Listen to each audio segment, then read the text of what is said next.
Chapter 52, A Last Brick.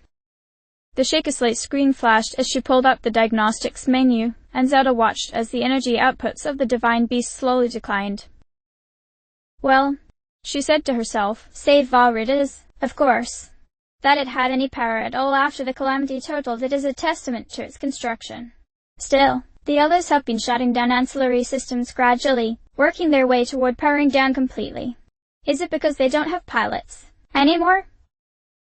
The sound of running water could be heard, faintly, on the other side of the thick canvas that served as the walling of the riverside stable. The sun was shining brightly outside. People were going about their lives, and the hum of conversation was a constant low drone in the background. Something in that sound made her feel more secure. That seems the most likely reason, if I recall correctly. And she was finding with delight that she did recall correctly more often than not, now. As her own personal memory seemed back in working order, then they are now entering a state very similar to the one they were unearthed in. It is possible, then, that in time new pilots could be found, and new life given to the divine beasts. There had been some small smattering of gossip, when they had arrived, concerning the flashes of light and the huge monster that had trampled half of Hyrule Field.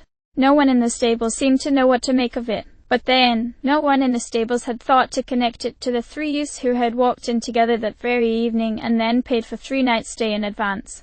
That was for the best, most likely. Word would spread about them, in time. Zelda drew her finger across the screen, expanding the few readouts that Valruta's remains were still capable of providing. The last of its systems were quite hardy, it seemed. I wonder.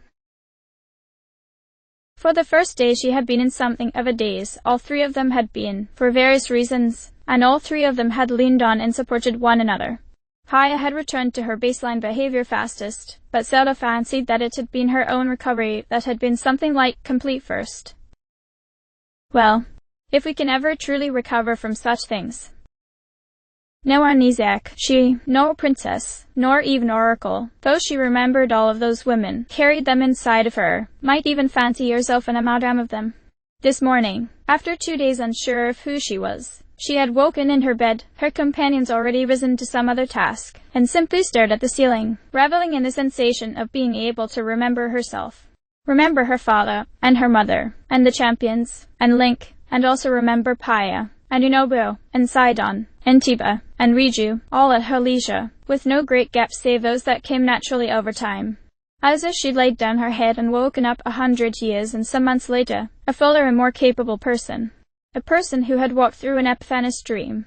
A person better able to see herself. It is possible that, by studying Valruta's remains, we may be able to gain a better understanding of its underlying systems, or even its manufacture. We might, in theory, even learn how to repair the divine beasts.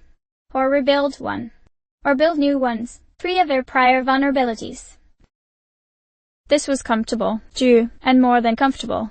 She could not rely on the awareness of the goddess, or the expansion of her senses beyond mortal limits, or the almost infinite accumulated knowledge of her bloodline.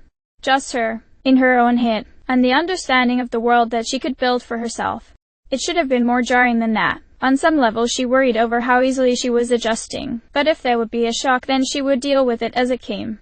For now thinking of the interlocking systems of the divine beasts, the scale at which they operated, the underlying principles that linked them to the guardians, and the way that all of those pieces fit together in her head was its own pleasure. Zelda? She looked up from the screen. Paya was standing next to the bed in which she was reclined. The cuffs of her pants rolled up past her knees and a basket under her left arm. Paya looked, well, Zelda had thought calm for a moment, but that was just her expectations clouding her perception. Her companion's color was high, and her breathing was controlled but seemed very deep. I'm sorry, Zelda said, sitting up on the bed and turning to put her feet on the floor. I was rather lost to the world, just now. What's that you have there? This. Paya motioned with the basket, and Zelda nodded. Staminoka base. Master Link has been showing me how he prefers to catch fish. She did not quite stammer, did not stutter, but there was an energy in that sentence that spoke volumes. Paya had not been nervous around Link, even from the first, which Zelda had been relieved by. She hadn't gotten a very good sense of how they were spending their time together. Link was never very talkative, and neither was Pia unless she was prompted. But the few times Zelda had seen them sitting around the cookfire in the evening or checking on the horses, they had seemed to be getting along well. Still, there was no point leaving things ambiguous when they didn't have to be. "Pio," Zelda said, and there wasn't a shift in Pia's demeanor so much as there was a shift in the air around her. "Are the two of you getting along?" There, high color shifting to a blush. Pia would probably never be able to hide those reactions. "He's very resourceful, and confident, and humble. And he tells very good stories, too. Sometimes I worry that if I talk too much, I'll offend him or scare him away, but do you like him?" A pause. Outside, one of the goats bleated, and the river kept running. Pia looked at her feet. I enjoy his company." Zelda set the shake slate down on her lap, reached out, and took hold of Pia's right hand. She leaned forward, kissing the spot where Pia's wrist joined her palm, felt the elevated pulse against her lips. She broke off the kiss and straightened up as Pia slowly pulled her hand back. "I'm very glad," Zelda said, because she was. It took a few long moments before Pia gathered herself enough to nod and then continue. "I am going to get started on cleaning these. If you don't mind, I would appreciate it if you and Master Link could lend me a hand." Zelda fastened the shake slate to her hip, rising from the bed. "Certainly. I'll go fetch him. Is he still at the river?" "Yes, just past the pens for the goats and cuckoos." "I will only be a minute. In that case, we will meet you out front." They stepped outside together, Pia heading toward a spot remote enough that cleaning the fish wouldn't bother other guests at the stable, and Zelda swinging around to the left. She worked past the stabling for the horses, all of whom looked to be in excellent condition, though she'd never had an eye for that sort of thing, and past the woodpile that kept the communal cookpot going. She'd actually chopped wood on the second day, to have something to do with her hands, and managed not to embarrass herself even with Link and Pia both watching. The weapons experience she'd gained on her journey, it so happened, was practical for things besides fighting monsters. She rounded the edge of the stable and saw him, just as Pia had said, in the shallows of the river just beyond the space between the livestock pens. Like Pia, his pants were rolled up past his knees, and like Pia, he'd seen fit to remove his tunic, so that he stood in the water naked from the waist up. He was already tanning, his skin drinking up the sun as if it had been starved during his years of confinement. There was the second basket next to him, nearly full of base. He was staring down into the water, facing away from her, hands poised to strike. "Link," she said, and he looked up. "I think you might have too many fish." He blinked at her, then looked at the nearly brimming basket, then at her again. "Two more." She bit back the urge to argue. They were already so far past enough that two more would hardly make a difference. "Are you catching them with your hands?" He nodded. "And Pia was doing the same?" He nodded again. Well, that was certainly an interesting image. Could it really be so easy? She'd heard of fishing with nets, or line and hook, and the Zora were proficient with spears, but she'd never heard of using one's hands. She had to see. "May I try?" He waved her over. She removed her boots, placed them next to Link's on the shore, and rolled up the legs of her trousers. She waded into the water, which was warm and pleasant. She felt the weight of his eyes on her. "I'm all right. I promise I will not trip. Now, please show me how to do this." He purposely turned his attention back to the water, and she followed his gaze. There were some small number of very large bass milling nearby. How thick could these waters be? Link said, "These fish won't notice you unless you get too close and move too suddenly. Some will, but not Staminoka." As he spoke, he waded, very slowly, out into the water, drawing closer to the milling fish. They must not have seen him, or, no, perhaps they viewed him as terrain. Did they judge motion by water currents, instead of with their eyes? He continued in a quieter voice, "You just judge the distance. Make sure your reach is right. Limber up your fingers." He wiggled them, to illustrate. "Aunt." A flash, a splash of water, and one of the bass swam quickly away. The other, though, was above Link's head, flopping wildly in the air. Zelda had to fight the urge to clap. It was a very good trick. The hero himself showed no particular emotion as he lobbed the fish through the air so that it landed in the basket. "Now you try." She nodded to him, then looked out into the water. The one that had fled had wandered back. The attention span, or memory retention, of this species really was quite short. She waded forward, just as slowly as Link had done, and just as with him the fish did not react to her presence. Only violent movements seemed to alert them. She leaned forward, judging the distance carefully, wiggled her fingers, held her breath, and apparently, she failed to account for light refraction in the water, because her hands only closed on the fish's tail. With a single thrash it slipped from her fingers and sped off, right towards Link, who hoisted it out of the water with no apparent effort or rush. She was sure she wasn't glaring at him. She was positive, but he was still looking pointedly away from her as he tossed the fish into the basket. "That was a good first try," he said. "Yes, well, catching fish is a bit of a binary, isn't it? You either succeed or you go hungry. Or overeat less, as the case may be. Still, you are right. I am pleased with my first attempt. In spite of everything, I can't expect to have hands as quick as yours or Pia's." "No," Link agreed, and together they waded back to shore. He redonned his tunic while Zelda dried her feet in the grass, and once they'd both gotten their boots back on, Link hoisted the basket under his arm. He was looking at her very seriously. "What is it?" His response was slow and measured. "Pia does have quick hands." She allowed herself to smile. "She does, yes. She's been telling you some stories of our travels, hasn't she?"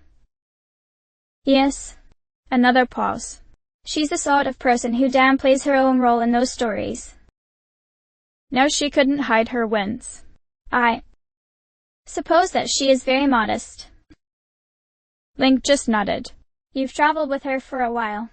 Will you help me, later? I want to thank her for traveling with you, for helping you, and for helping me. I want to let her know I appreciate her." Again, that same warmth in her chest. This, at least, she could do, and she did not need to ask Link for clarification. "Of course I will. We will both let her know." She gestured to the basket. "Right now, though, I think she would appreciate it if we helped her clean the fish." They walked together, and as they walked, Zelda stole glances at Link's profile. His bearing was not so different than it had been before the calamity, but months before the calamity, before even the incident at Karakara Bazaar, when he faced the world with stoic reservation, marshalling himself so he did not expose any weaknesses to the world or to her. His memory of the time before his fight with Ganon was, based on the few conversations they'd had, complete still. There was a distance, here. She did not remember much of the sensation of being one with the power of Hylia. Her sensory memory didn't seem able to contain the experience, but she did remember standing with him in the dark. She remembered how happy he had been, speaking to her. From a century ago she remembered how she had felt during that conversation in the rain when he had told her so much more than she had realized in the moment. And seeing him like this, it was almost more than she could bear. "I understand if you need time," she said, and almost instantly regretted the words at the way his attention jumped suddenly and totally to her. "After everything you've been through, I can't imagine. The world must seem so different now.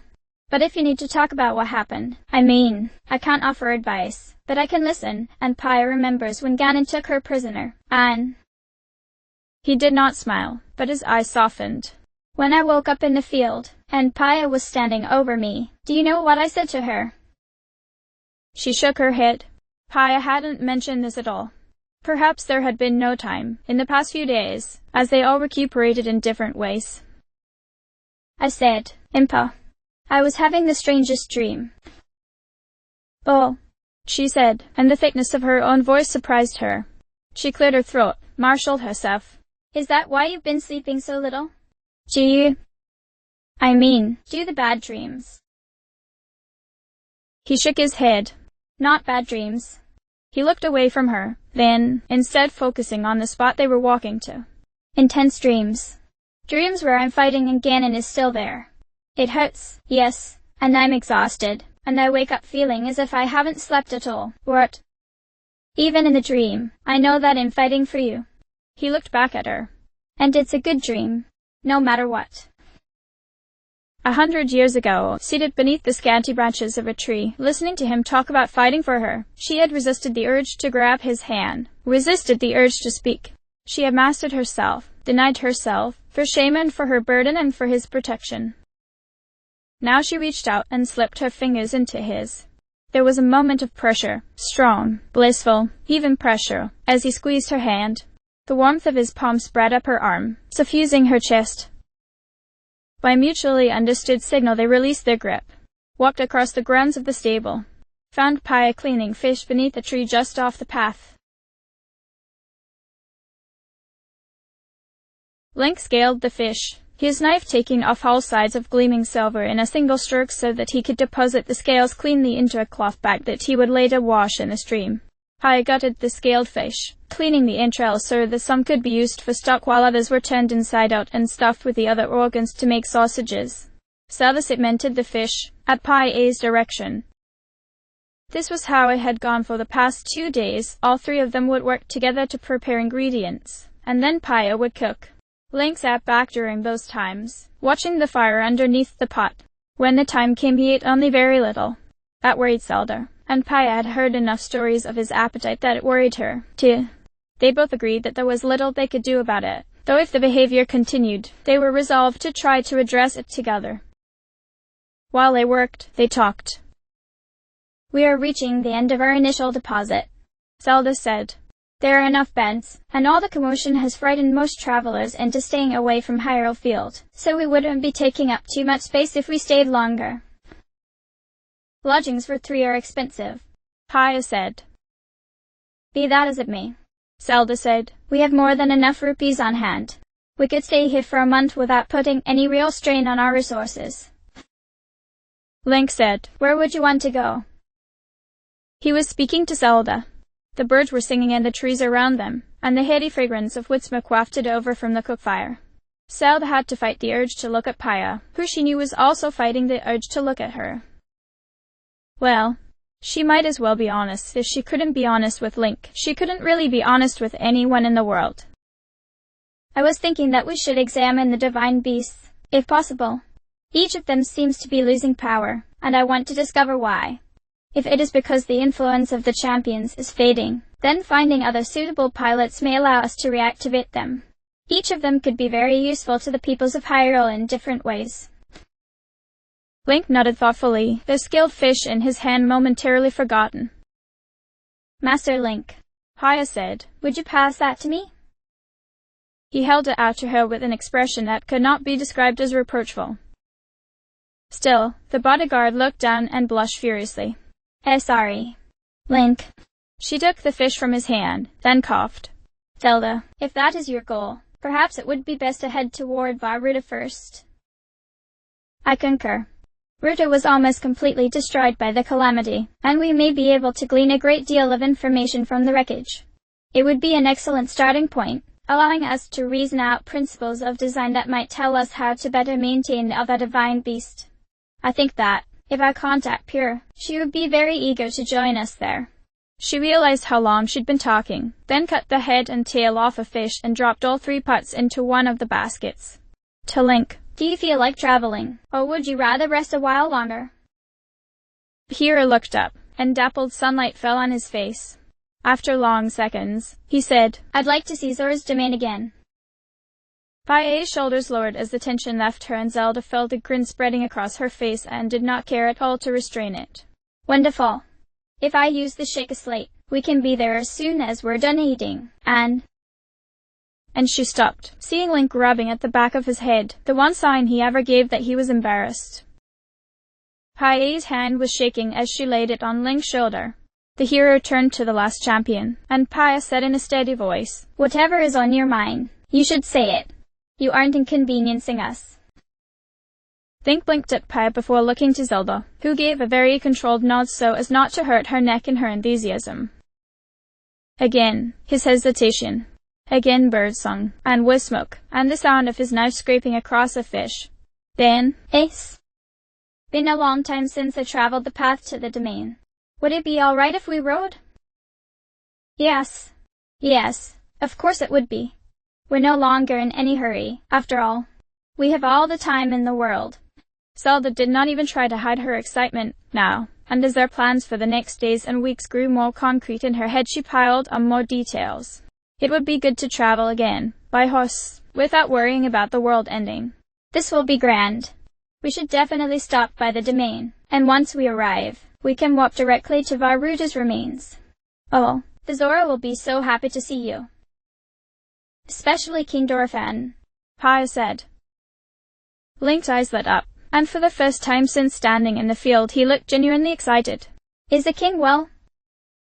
Yes, Zelda said. A little more scarred, perhaps, but healthy and as strong as ever. He said that, when Ganon was defeated, we should bring you to him, and Sidon will probably be ecstatic. Sidon, Link said. He must be so tall, now.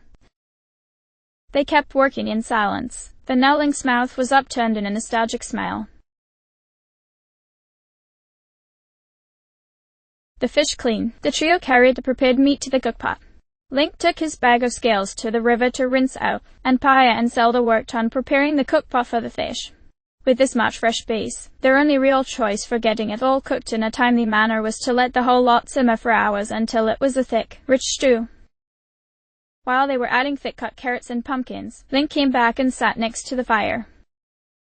Zelda, realizing that she was hindering Paya's efforts more than aiding them, got to her feet.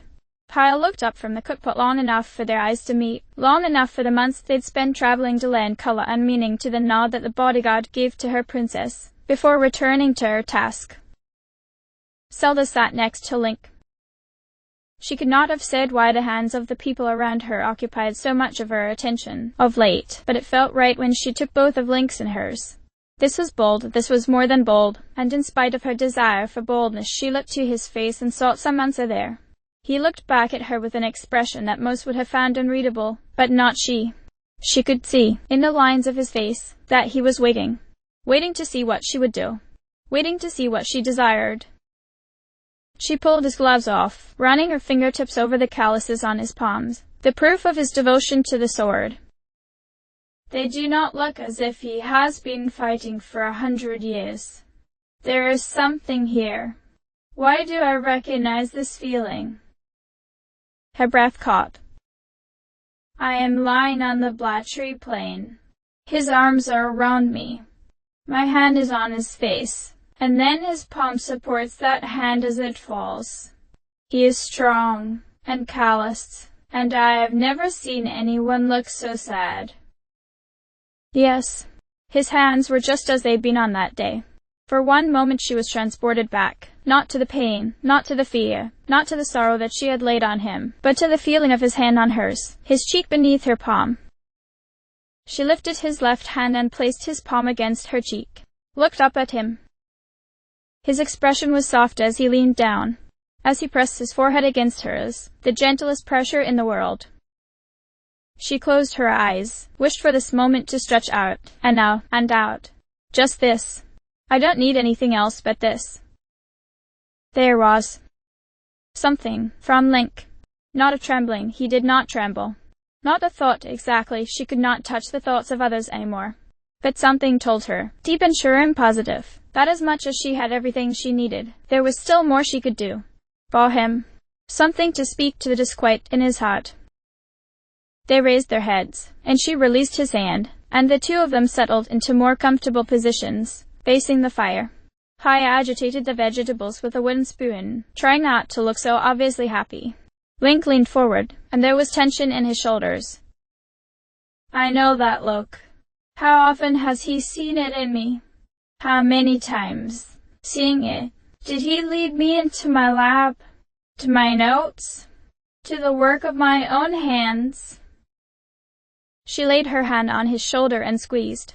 He turned to look at her. She motioned toward the fire with her head. Go on, she said. A moment's hesitation and Link got to his feet, crossing over to Paya. She looked up at him with wide, almost confused eyes. May I take care of that? Paya nodded, stepping up and away, dusting off her legs before going to sit beside Zelda. Link took her place by the fire, began adding more sliced carrots and chopped pumpkin, and then a very great deal of milk, and a pinch of Goron spice, and rock salt that he crumbled in his hands. There was a certain ease in the way his hands moved, a certain comfortable familiarity with the ingredients he used, and Zelda found herself staring at him as he worked. She glanced up long enough to see that Paya was staring, too. Here, for the first time, saw the shade Link as only she had seen him before, doing what he loved to do with his hands, beyond holding a sword. Hyrulean herbs and toasted lotus roots were added to the stew as it boiled, and Link stirred the pot. He tilted the basket sufficient to the mixture. The smell coming off of it grew stronger, more enticing, and Zelda found that she was hungrier than she had thought. The vat of fruit in front of them was large enough to feed dozens of people, and, slowly, the guests and travelers, the messengers and stable hands began to drift closer, drawn in by the smell of the food prepared by the three youths. The young cook went on, not noticing the world around him. Paya's hand slipped into hers, and she returned the touch. The air was filled by the sound of Link's humming. And finally, Zelda felt at peace. You do not need to know more. This is enough, surely. Leave these three to the happy ending. Imagine for yourself what future waits for them. They are young, and their hearts are still growing, and the feelings that exist between all three of them will surely change. Perhaps they will become more sure, and the potential will blossom into something permanent and beautiful. Perhaps they will become more sure, and in that surety there will be friction that they could have never predicted arising from their shared gratitude, their shared affection. That would be beautiful, too, wouldn't it? What is a happy ending without some strife? Leave them to the scholar's research, which she will study the divine beasts and unlock the underlying secrets of the cosmos, not by some accident of her birth but by the focus and laborious application of her mind. Leave them to the attendant's growth, where she will stand tall next to the pair from the stories she loved as a child and come to understand her place beside them. Leave them to the hero's rest, his long-earned reward for a century of devotion, and sacrifice, and pain. Leave them. They are happy. They will be happy. Turn away, now. Let it be enough. But, no. If you have come this far, you wish to know the whole truth. Our journey has been very long, after all. You've followed all three through pain and loss and triumph. You wish to know. You have to know. You can still leave them, you know. You can still let them have their happy ending. Make it anything you want. You don't have to keep going.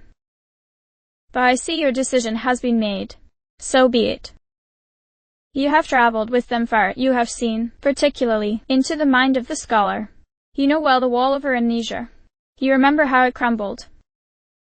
So, too, you remember the last brick, overgrown with memory, papered over by the intensity of her life, of the surety of her identity. One brick of a mighty wall, the last brick. The last secret, hidden even from Zelda. Pick it up. Look.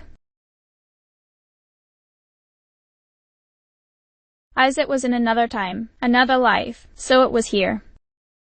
Beneath Hyrule Castle there was a chamber in which the Calamity had been imprisoned for 10,000 years and a century more, first by the power of the royal family and then by the hand that wielded the sword that seals the darkness.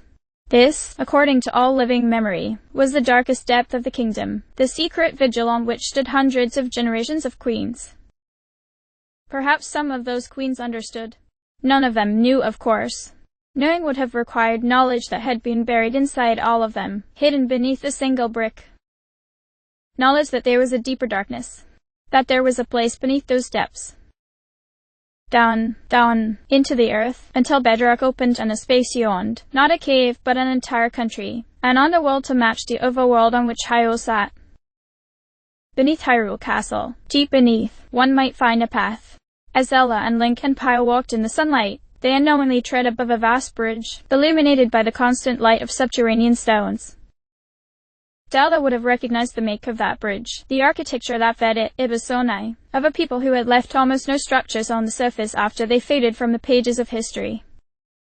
So nigh, too, was the temple that stood at the far end of that bridge, a fortress to keep at the world, or to keep in the last secret, so terrible that it had been denied to the passage of time, stripped from the memories of gods and mortals alike. Some knowledge, after all, was too terrible to be known. Some truths had been hidden. Some truths needed to be hidden. One of these, that the Calamity was not a creature in and of itself, but a scream, an echo of a mighty voice raised in fury, born out of the malice of a bottomless heart, that had only thought itself the source of all evil, that it vied to emulate the memories of a life not its own. that it was a shadow cast upon the wall, that the calamity was gone but the hunger persisted, yawning in the dark. In the heart of that temple one might stand, and see the trap laid there, ancient Garuda's script floating in the air, marking an incantation to shackle darkness. A hand, an arm covered in zonai jewelry, clutching at life, forcing it to stillness. And if one was in that place after the calamity was destroyed, if one stood there as Zelda and Link and Pi shared their meal with the people who lived on by their courage, if one stood in the shadow of the figure whose body was frozen in a contortion of pain and fury, and one listened, one could hear. Slow, at first, and then quicker, louder, more insistent, more real. He had been watching the land, watching the suffering of its people through golden eyes. So too was he watching the three. For ages he had watched them all, like a dream. He had been dreaming for so long that the possibility of waking was, itself, a shock. The sound grew louder, no longer a suggestion. It was the anthem of that place. The promise of confinement ended. One could listen. One could hear its song. The pounding of a drum. The beating of a mighty heart.